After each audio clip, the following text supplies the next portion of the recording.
সূরা আনফালের 29 নম্বর আয়াতের মধ্যে বলেন, ও ঈমানদার বান্দা বান্দীরা, তোমরা যদি তাকওয়ার গুণ অর্জন করতে পারো 3টা পুরস্কার দেওয়া হবে। 1 নাম্বার, আমি আল্লাহ তোমাদেরকে ফুরকান দান করব। ফুরকানের 2টা ব্যাখ্যা, একটা হলো হেদায়েতের নূর, ঈমানের নূর, 2 নম্বর ব্যাখ্যা আল্লাহর সাহায্য। আর 2 নম্বর পুরস্কার, আল্লাহ রাব্বুল আলামিন পাপ মোচন করার ব্যবস্থা করে দিবেন। তার মানে শরীয়তের যে আমলগুলি করলে অটোমেটিক গুনাহ মাফ হয়ে যায়, ওই আমলগুলি আল্লাহ করার তৌফিক দান করবেন। আমিন। 3 নাম্বার পুরস্কার, আল্লাহ সর্বোপরি সর্বশেষে দিন শেষে যত গুনাহ আছে আমলনামার মধ্যে আল্লাহ গুনাহগুলি ক্ষমা করিয়া দিবেন। সুবহানাল্লাহ বলেন।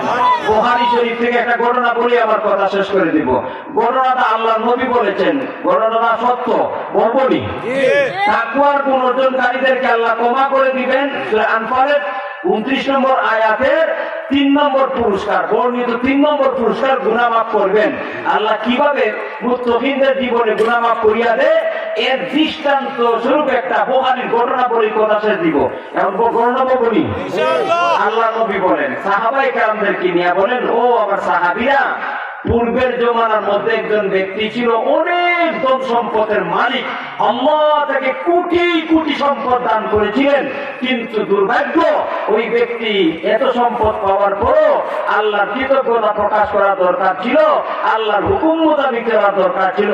কিন্তু না, সারা জীবন নাচ গান বাজনা, এরপরে জুয়া, এরপরে শরাব মদ, আল্লাহর যত নাফরমানি আছে একটাও বাদ রাখছে না।